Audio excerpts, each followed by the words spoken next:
Think about that for a second. 28 years of celebrating an idea that's bigger than all of us. 28 years of celebrating this idea of compassion, awareness of our surroundings, respect for each other, and embracing differences. That's been in who we are as a school community for 28 years. I didn't even invent it. I had the opportunity just to ride on the coattails of it all. And you guys are all an important part of this. And I'm honored here to start and facilitate this Brotherhood, Sisterhood Assembly. Mr. Clark, unfortunately, is not with us. He is working through some unexpected family issues, and we're all thinking about Mr. Clark. This is about family. Brotherhood, Sisterhood is certainly about family, and we're supporting each other, and it's important we always remember that. Before we begin the ceremony, we have a few people to acknowledge. We would like to acknowledge the entire Brotherhood, Sisterhood community. To everyone that has had their hand in planning the special events of this week, we thank you for lending your time and talent. Let's give a big round of applause.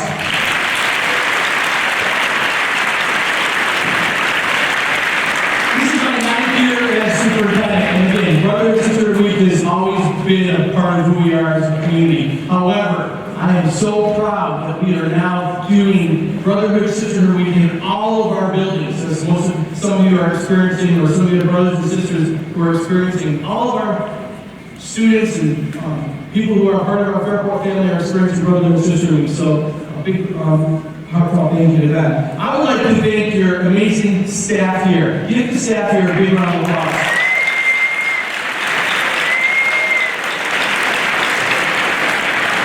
They understand how important Brotherhood Sisterhood Week is to our school community.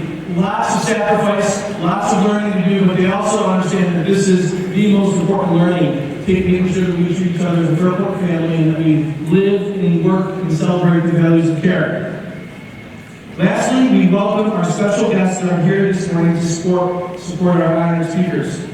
To all of our students, we're going to have guest speakers up here, and it's going to be kind of nerve-wracking. Some of them are going to be your actual classmates. Please make sure that you silence your cell phones, that you show them care, that you give them their undivided attention, because they are going to be sharing a little bit of themselves with you.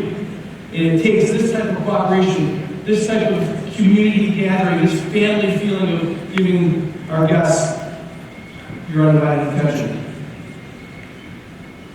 Again, we'd like to thank our musicians. Give a big round of applause.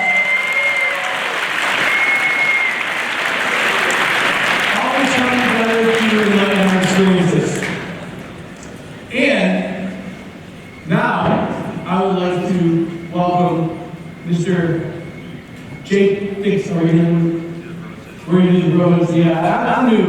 This is my first road of this, all right? A little offset. Jake, look at me. No, not yet, Mr. B. All right, let's go. Brother and sister.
special student speaker selected among a number of amazing submissions, and I was able to read many of these submissions, and they narrowed down to a person who I think personifies what we're trying to accomplish with Brotherhood and Sisterhood. Someone who understands that this event is important to our community and is going to have a message that's going to straight to the core of that. Your classmate, Jay Gibson.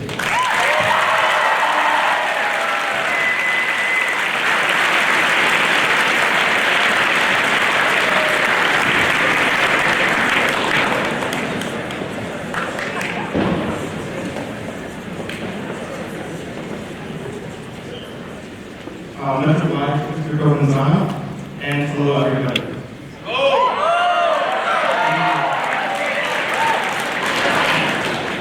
I'm honored and humbled to be before you today. We're gathered here to celebrate, uphold, and reflect on our values of care as a school, as a town, and as a community. I moved to Fairport from Tucson, Arizona when I was 4 years old. I've attended schools here since kindergarten. And this 12-year journey has seen me grow up in a community dedicated to embracing care. A community that wishes the best for its people, and a community that celebrates the successes together and eases the pain of loss together. Reflecting on Brotherhood and Sisterhood Week, I'm drawn to a specific example, a specific experience that I had that serves as an example of care. During my tenure being an elementary school buddy, I've formed real connections and I've had high school buddies remember me months later, whether it be at a supermarket or whether it be at a round golf. However, my most memorable experience comes from last year.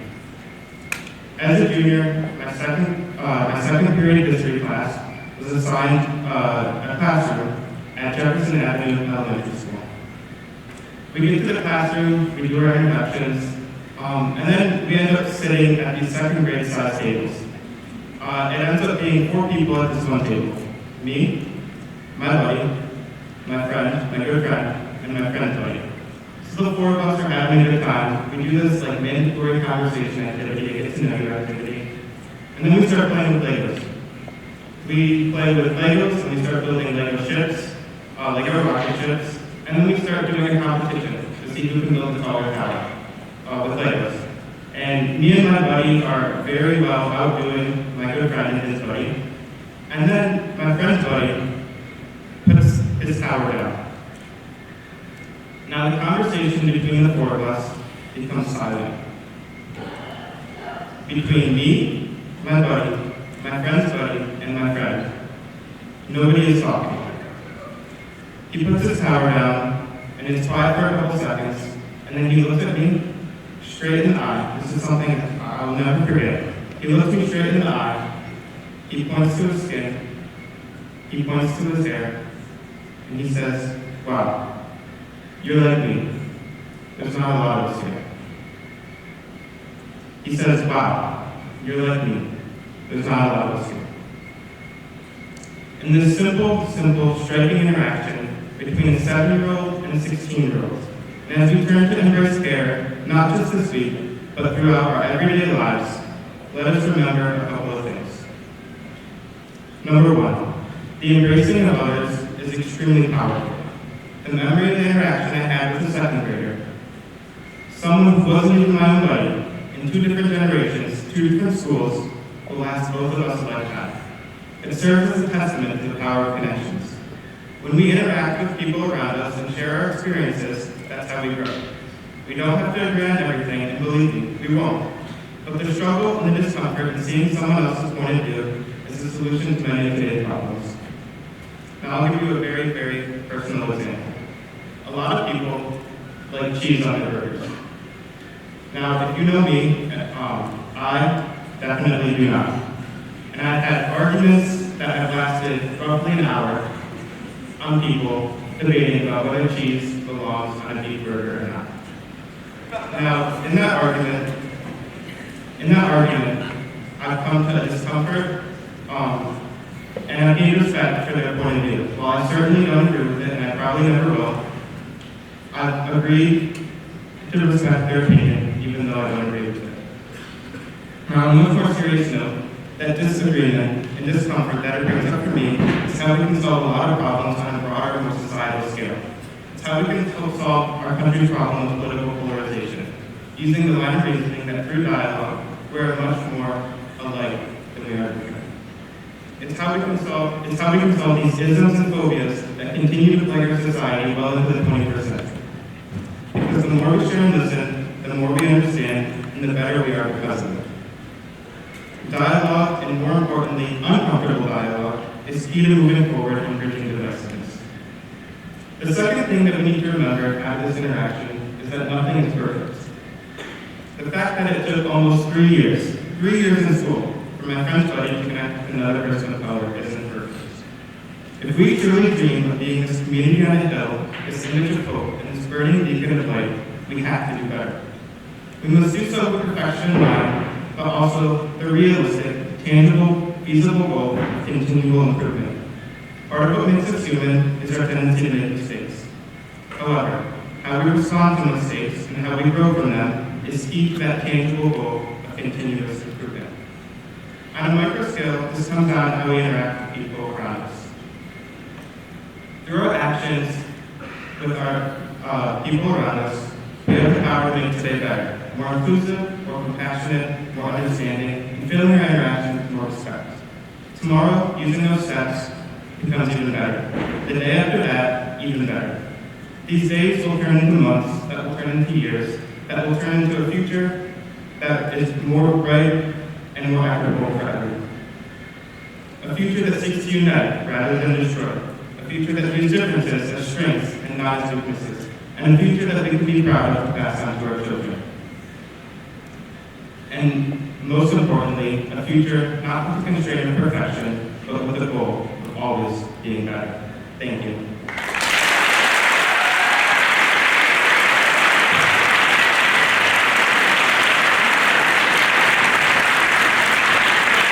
Friends, your classmate, Mr. Jake Dixon, Sr.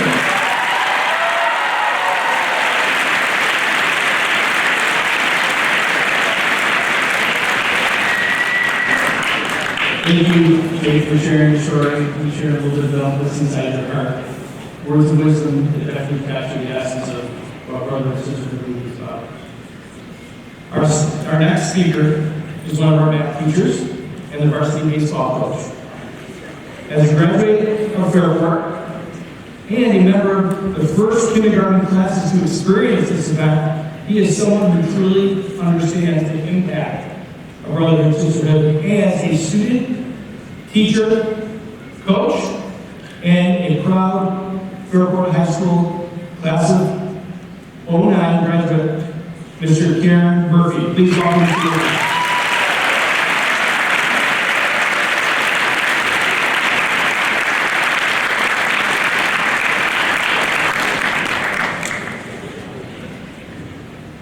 Good morning, everybody. Good morning. Love that. Good morning, students, staff, guests. First, I want to say that I'm humbled to have been selected to speak on behalf of our staff to all of you today to open up Brotherhood and Sisterhood. As Mr. Provenzano said, 28 years ago, when I was a kindergartner in Miss Fitzgerald's class at Dudley School, I experienced Brotherhood and Sisterhood Week for the first time. So let me start off by saying this. Some of you don't know who I am. My name is Mr. Murphy. Some of you know me as Mr. Murphy. Some of you know me as Coach. There's at least one of you in here who knows me as Uncle Cat. Where are you at? There you are. What's up? I'm a 2009 graduate of Brotherhood High School. And now I have the privilege to teach and coach here at Brotherhood. When Mr. Clark asked me about 2 months ago if I would be willing to stand before you all and talk about family, I immediately started to ask one question to myself. What is family? Family to me is a concept that encompasses so much more than just blood relatives. It's about love. It's about understanding. It's about compassion. It's about something that looks different than for everybody else. In my life, I have many different families. A lot of them are in the room today. I have my immediate family right here over sitting next to me. All right?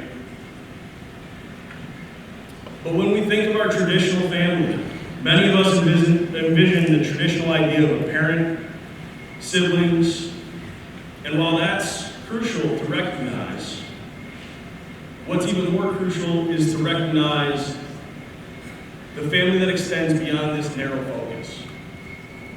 Families can include grandparents, aunts, uncles, nieces, nephews, cousins, chosen family, even close friends who become like family. What binds all these different configurations of family together is love. A few months ago, I was sitting at a friend's house, and I was watching TV with him. We were watching a game, and this commercial came on. It was a commercial that had a number of different people who had immigrated to the United States who didn't speak the language. And they asked them, what are the hardest words to say? And some people were saying things like cinnamon, right? Hard words for people who don't know the language. And then it cuts to a person who says, I love you. That's powerful. I love you. It's the hardest 3 words to put together, in my opinion, in the English language. What is love? Love is the foundation that builds strong families. It's the unconditional support we receive from those closest to us, the encouragement to chase our dreams, the comfort in knowing that no matter what happens, our family will always be there for us. The second concept of family to me is understanding. Understanding is an essential aspect of family. In a family, we learn to empathize with one another, appreciate each other's differences, see things from different perspectives. It's through this understanding that we grow and develop as individuals, becoming more compassionate and open-minded human beings. That leads me to my last piece, compassion. Compassion is perhaps the most critical element of family. It's the ability to show kindness and empathy towards one another, especially in times of need. Whether it's offering a shoulder to cry on, lending a helping hand, or simply being there to listen, compassion is what strengthens the bonds of family and makes us feel truly connected to one another. But let's remember, family isn't always perfect.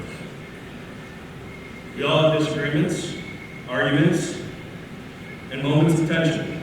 It's how we navigate through these challenges with love, understanding, and compassion that defines our family strength. So after all that, what do I consider my family? Well, my immediate family is made up of my mom, my dad, my 3 sisters. This is the first group of people that made an impact on me growing up. They taught me many of the values and morals that I live by today. Over the years, my family has grown. My sisters have all gone and married wonderful people that I'm proud to call brothers. They've given me 8 nieces and nephews who all go or will go to preparatory schools. But that's not where my family ends. On November 4th, 2023, I married my best friend, Alana.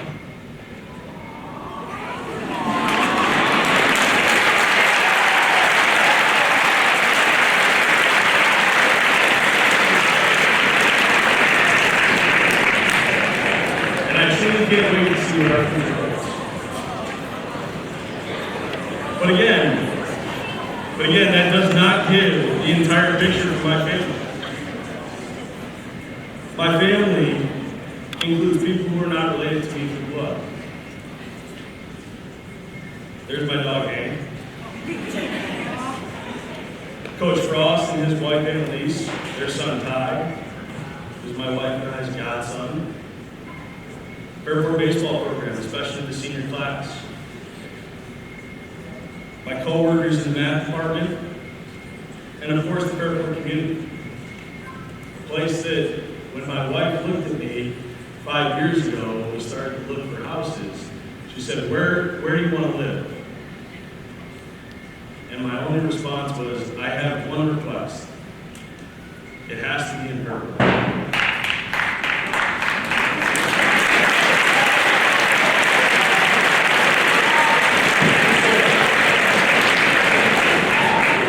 True story. She used to send me houses. She would send me houses, tens of dozens of houses a day. And I'd find something wrong with them, no matter where they were. And most of the time was, it's not her.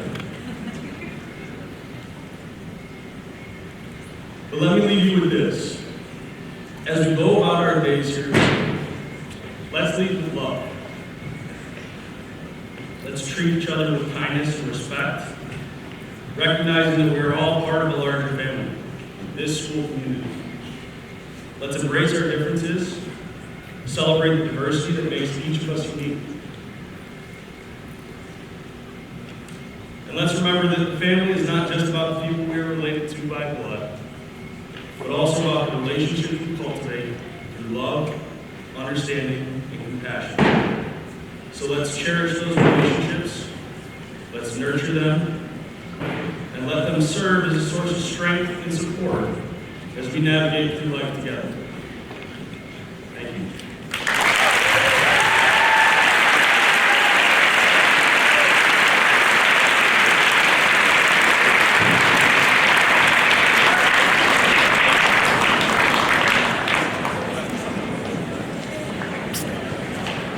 Mr. Karen Murphy, Coach Murphy, congratulations.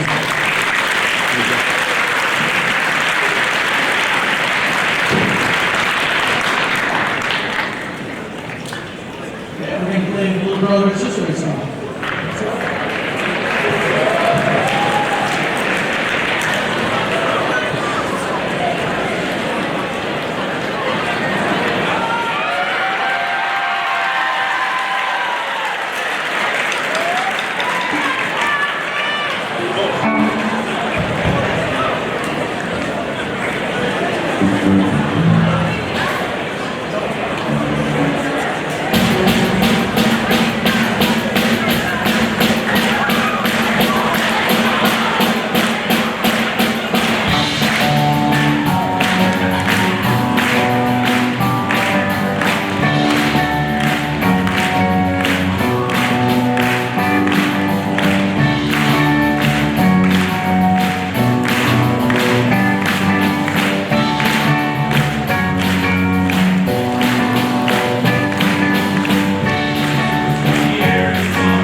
To give and continue to give to our Fairport family.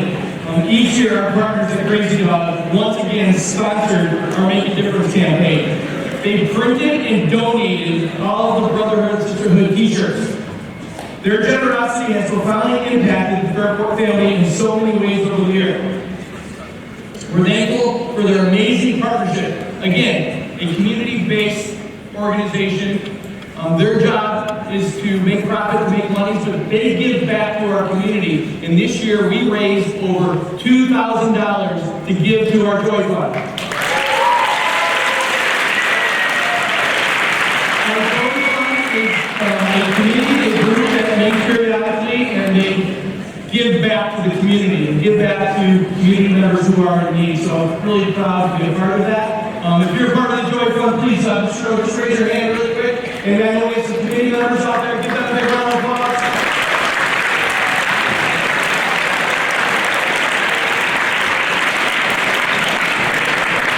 And another important part of Brother and Sisterhood Week is the outreach day. Many of you know that Jake, his whole premise this morning was pretty much around the power of the interaction that occurs during the outreach day. Students at the elementary level, they're looking to connect with you.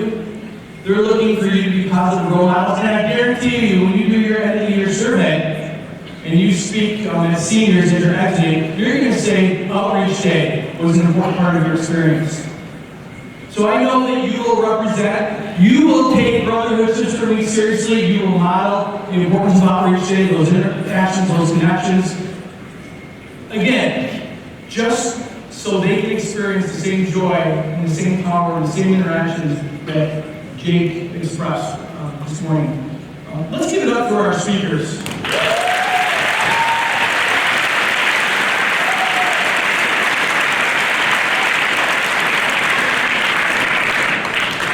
The ideas of love, compromise, understanding, empathy, to be able to understand what other people are going through.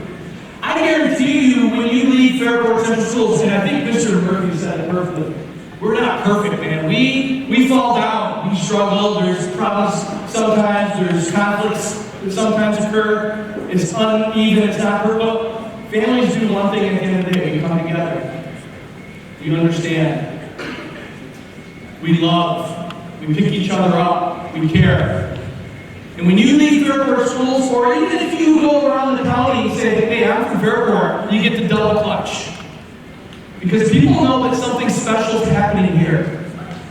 And this week is what that special is about. You are an important part of this. You are the reason why we're able to do special things in this community. Look at this. I can guarantee you this one thing. I can go throughout Monroe County and there are some pretty important, pretty good districts, pretty amazing districts, but not one district. Listen. Can you get 450 people in a room and there will be silence and respect and understand? Because you understand what this day is about, you understand what this week's about. And I want to thank you for that. Give yourselves a big round of applause.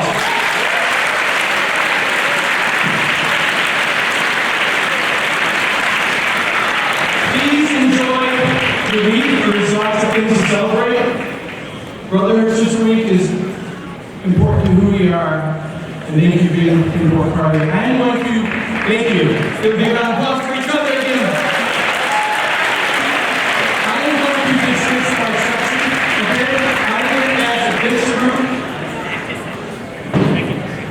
You're going back to your second period class. Second period class. This group go first, please wait.